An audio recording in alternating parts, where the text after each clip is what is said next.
और अब बढ़ते हैं आगे। हरियाणा के फरीदाबाद से बड़ी खबर आ रही है, जहां पर पुलिस ने एक संदिग्ध को हिरासत में ले लिया है। फरीदाबाद के खंदावली गांव से संदिग्ध को पकड़ा गया। संदिग्ध को गाड़ी में लिटा कर ले गई पुलिस, जिससे उसकी पहचान उजागर न हो। खंदावली गांव से ही पकड़ी गई है इको स्पोर्ट्स कार भी, और इस संदिग्ध को भी पुलिस गाड़ी में इस तरीके से चेहरा ढक के लिटा के यहां से ले गई है। ये कौन है संदिग्ध? क्या इको कार के खंदावली में होने के पीछे इसका हाथ था? क्या उमर ने इसको जिम्मेदारी दी थी इस गाड़ी को यहां छुपाए रखने की, या फिर और कोई कहानी है? जो भी हो, पुलिस जल्दी ही साफ करेगी, साझा करेगी कि इस शख्स के पीछे और दिल्ली ब्लास्ट के पीछे और चल रही जांच के पीछे क्या जो सिरे हैं वो आपस में जुड़ते हैं या फिर और कोई बात है।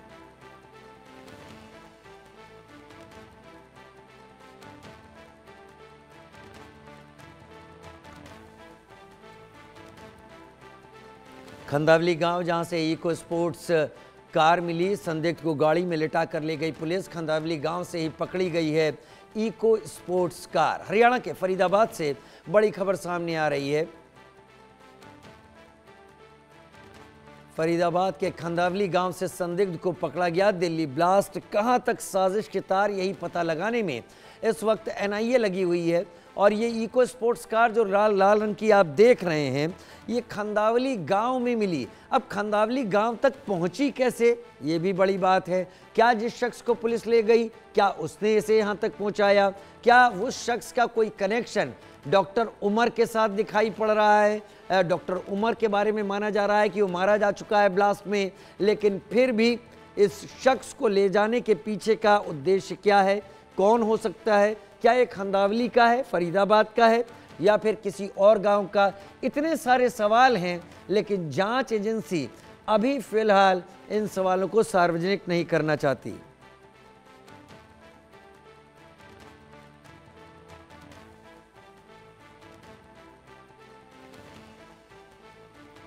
की खुफिया एजेंसियों ने एक ऐसी साजिश का पर्दाफाश किया है जिसे सुनकर रोंगटे खड़े हो जाएंगे।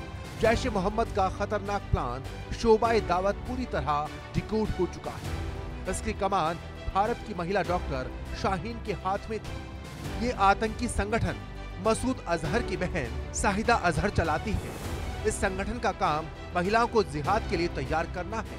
ऐसे में शाहीन को खास जिम्मेदारी मिली थी कि वो कट्टर सोच वाली लड़कियों को निशाना बनाए और उन्हें जैश से जोड़े। शोबाए दावत जैश का वो विभाग है जो नए रिक्रूट्स के दिमाग में गंदगी, नफरत या यूं कहें कि ब्रेन वॉश करता है। सूत्र बताते हैं कि शोबाए दावत की पूरी जिम्मेदारी भारत में शाहीन को दी गई थी। इस ट्रेनिंग में नई महिला आतंकियों का ब्रेन वॉश किया जाता है और उन्हें समझाया जाता है कि जन्नत में जाने के लिए भारत के खिलाफ जिहाद करना जरूरी है। शाहीन को शुरुआती ट्रेनिंग दौरा ए तस्किया का जिम्मा दिया गया था। इसमें लड़कियों को धार्मिक किताबों के बहाने जिहाद का जहर भरा जाता है। ये उन कट्टर लड़कियों को टारगेट करती है जिनके मन में नफरत की जड़ें पक्की हो चुकी हैं। शाहीन खुद दौरा आयत उल निसाह ट्रेनिंग ले चुकी है। सूत्रों के मुताबिक मजहब की किताबों में महिलाओं के लिए भी जिहाद करने के बारे में बताने के लिए शाहीन को ट्रेनिंग मिली।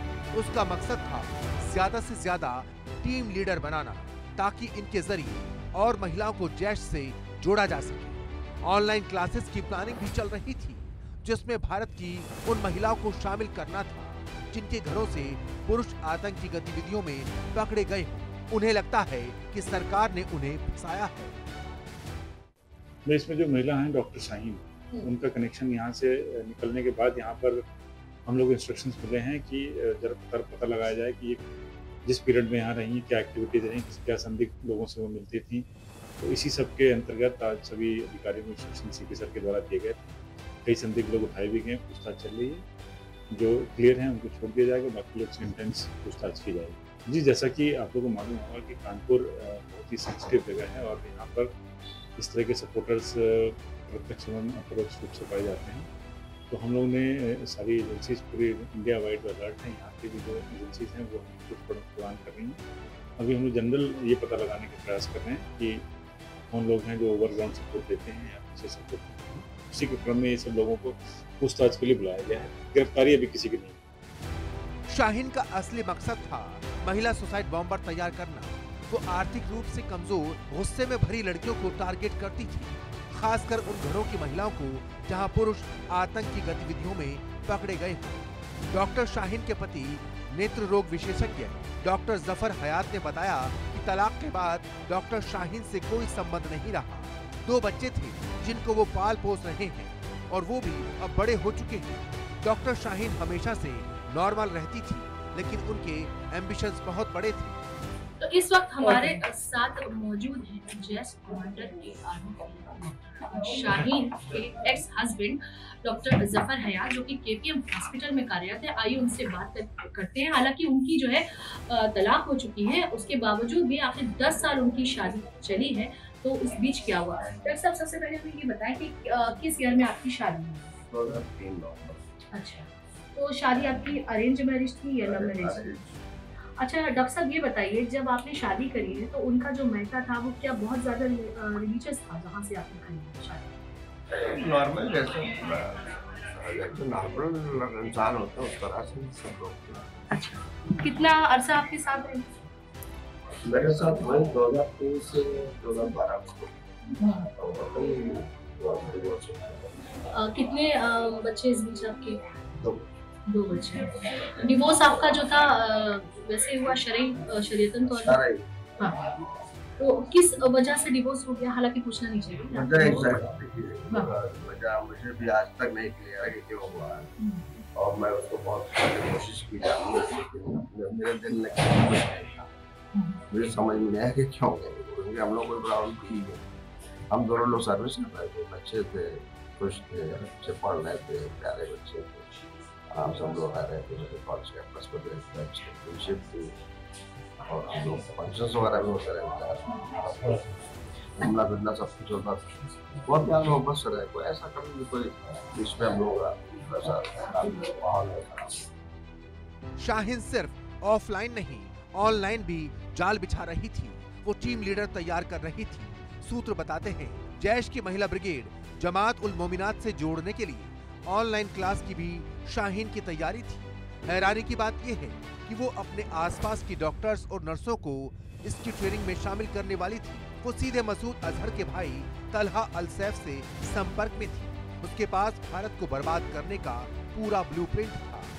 कश्मीर से लेकर शहरों तक पढ़ी लिखी प्रोफेशनल महिलाओं को हथियार बनाना, डॉक्टर बनकर अस्पतालों में घुसना, नर्स बनकर इलाज के बहाने नुकसान पहुंचाना, ये सब उसके प्लान में शामिल था। लेकिन भारतीय एजेंसियों की सतर्कता ने साजिश को समय रहते पकड़ लिया और इस आतंकी साजिश को नाकाम कर दिया।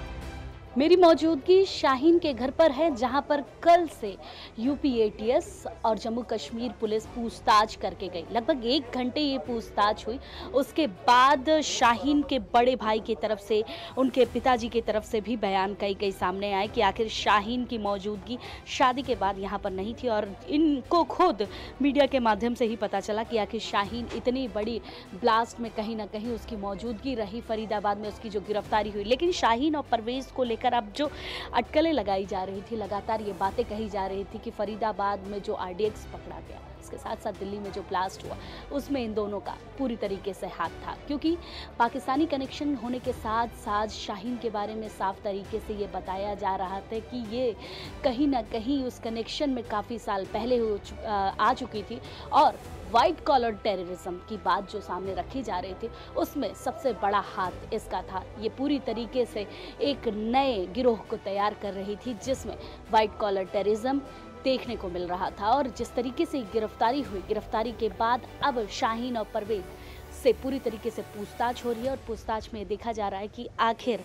किस तरीके की प्लानिंग थी, किस तरीके से ये जो पूरा किस्सा था, ये जो पूरी प्लानिंग तैयार की जा रही थी, जिसको कहीं ना कहीं ये भी कहा जा रहा है कि इस प्लानिंग में जो तैयारी थी वो अफरा तफरी में इस तरीके से दिल्ली ब्लास्ट में देखने को मिली। लेकिन अभी यूपी एटीएस की जो जांच पड़ताल है वो एक मोड़ ले रही है, जिसमें परिवार की तरफ से जो फ़ोन थे वो उसकी जांच पड़ताल की गई। परवेज़ के घर से मिले हुए जितने भी दस्तावेज हैं उसकी जांच पड़ताल कर रही है। जम्मू कश्मीर पुलिस भी पूरी तरीके से लगी है कि आखिर किस तरीके से इस पूरे मामले पर जांच पड़ताल हो सके और कैसे ये पूरा जो मामला है वो सामने सही से निकल सके। कैमरामैन गौरव के साथ में वर्षा शाही, इंडिया न्यूज़ लखनऊ। भारत की खुफिया अब आपको उन 10 शहरों से रूबरू कराते हैं जिन्हें पिछले 1 महीने में सुरक्षा एजेंसियों ने अलग अलग ठिकानों से पकड़ा। ये वो आतंकी चेहरे हैं जो देखने में तो बिल्कुल मासूम हैं, लेकिन इनके इरादे बेहद खौफनाक थे।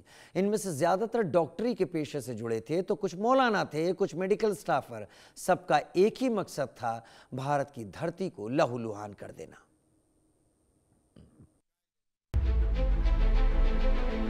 लाल किला, जहां इतिहास सांस लेता है, वहां मौत ने दस्तक दी। एक कार, एक धमाका और एक साजिश जो पुलवामा से फरीदाबाद तक फैली हुई थी। एक सुनियोजित आतंकी हमला। आइए 10 खौफनाक चेहरों के जरिए आतंक के इस काले राज को उजागर करते हैं। हर खुलासा एक विस्फोटक बम से कम नहीं है। डॉक्टर उमर राशिद, पुलवामा के कोइल गांव का रहने वाला 35 साल का डॉक्टर, जो धमाके वाली हुंडई i20 कार का ड्राइवर था। पुलिस की छापेमारी और 2900 किलो विस्फोटक मिलने के बाद छापेमारियों की खबर से घबराकर समय से पहले ही बम धमाका कर दिया। उसके शरीर के टुकड़े धमाके में बिखर गए। मरीजों से बदतमीजी के लिए अनंतनाग मेडिकल कॉलेज से निकाला गया था। परिवार उमर को आतंकी मानने से इनकार कर रहा है, लेकिन फोन डेटा झूठ नहीं बोलता। डॉक्टर मुजम्मिल शकील, अल फलाह यूनिवर्सिटी का मेडिकल स्टूडेंट, जिसके फ्लैट से 2900 किलो विस्फोटक और AK-47 बरामद हुए। 2 साल से अमोनियम नाइट्रेट जमा कर रहा था। सूत्रों के मुताबिक पूछताछ में कबूल कर चुका है कि गणतंत्र दिवस पर लाल किले के बाहर बड़े हमले का प्लान था। सफेद कोट के नीचे छिपा काला जिहाद का चेहरा। डॉक्टर आदिल राधर, पुलवामा का दूसरा डॉक्टर, 5 नवंबर को यूपी ATS ने सहारनपुर से पकड़ा। धमाके के लिए दिल्ली के बाजारों की रेकी कर चुका था। सूत्रों के मुताबिक जैश और ISIS के संयुक्त मॉड्यूल का लिंक था। उसके फोन से दिवाली ब्लास्ट प्लान मिला, जो ये अंजाम नहीं दे पाया। कई जिंदगियां बच गई, लेकिन दिल्ली दहल गई। डॉक्टर शाहीन शाहिद, जैश की महिला ब्रिगेड की कमांडर, जिसे लखनऊ से गिरफ्तार किया गया। मसूद अजहर की बहन सादिया से संपर्क में थी। पिछले 2 साल से विस्फोटक सप्लाई चेन चला रही थी। उसका भाई परवेज सईद धमाके के बाद से। उधर जम्मू कश्मीर में आतंकी संगठन जैश-ए-मोहम्मद के समर्थन में डॉक्टर आदिल ने पोस्टर लगाया। आरोपी डॉक्टर यूपी के सहारनपुर से पकड़ा गया और उस पर एक पोस्टर ने डॉक्टर्स के आतंकी मॉड्यूल का खुलासा कर दिया। 1 महीने में 7 ठिकानों से आतंकी पकड़े गए जो डॉक्टरी के पेशे से जुड़े हैं। पाकिस्तान भारत में अशांति फैलाने की कोशिश 1947 से कर रहा है। जब से भारत और पाकिस्तान अलग हुए, उसके लिए पाकिस्तान ने 4 जंगें तक लड़ डाली और उसमें उसको शिकस्त हासिल हुई। 90 के दशक में जम्मू कश्मीर में आतंकवाद को शुरू किया ताकि वो जम्मू कश्मीर में अशांति फैलाए, और अब भी वो जारी है।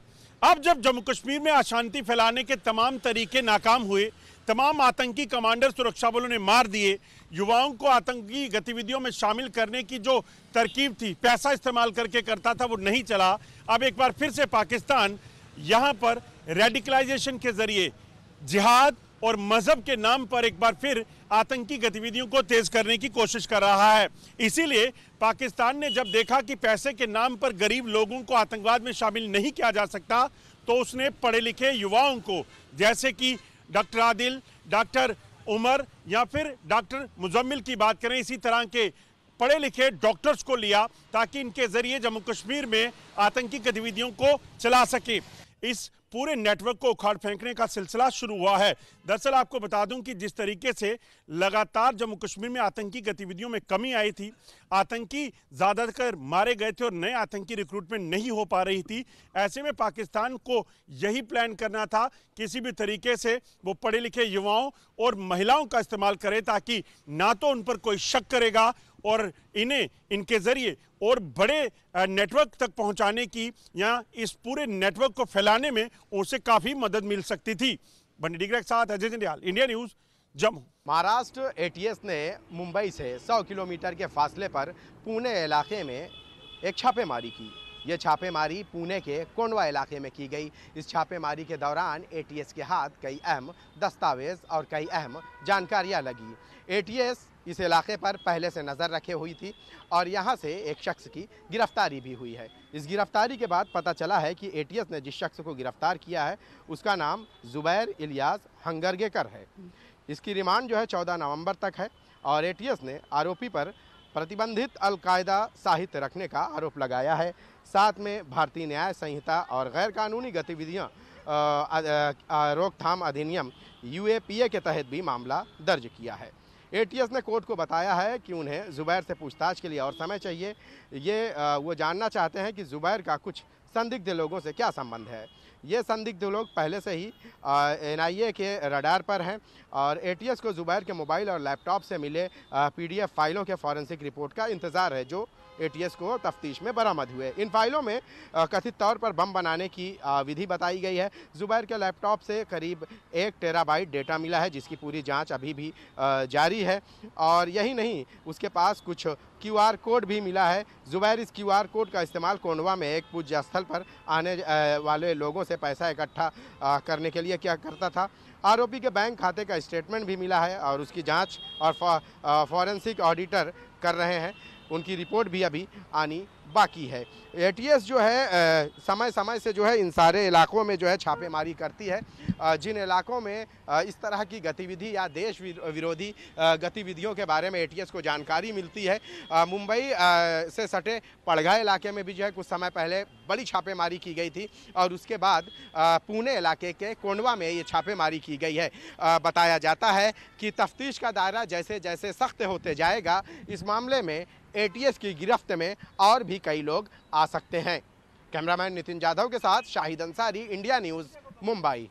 9 नवंबर रात को तकरीबन 10:30-11 बजे का समय होगा और अहमदाबाद मेहसाणा का जो हाईवे है वहां पर जो टोल नाका पड़ता है, अडालज टोल नाका, इसी टोल नाके पर तकरीबन रात के 10:30-11 बजे के आसपास गुजरात एटीएस की पूरी टीम जो है वो यहाँ पर जो है वो बनी हुई थी और यहाँ पर से जो है सिल्वर कलर की फोर्ड फिगो कलर की जो कार थी उसमें से आतंकी डॉक्टर अहमद जो सैयद है उसको यहाँ से जो है गुजरात एटीएस ने जो है उसको हिरासत में लिया और उस समय उसकी गाड़ी के अंदर से, जो उसकी गाड़ी थी उस गाड़ी के अंदर से जब गुजरात एटीएस ने जब छापेमारी की तो उसके बाद यहाँ से उसकी गाड़ी में से तकरीबन 2 ग्लॉक पिस्तौल, 1 बैरेस्टा पिस्तौल जो है वो मिल पाई थी और साथ ही साथ 30 जिंदा कारतूस और 4 लीटर कैस्टर ऑयल जो है वो गुजरात एटीएस ने बरामद किया था।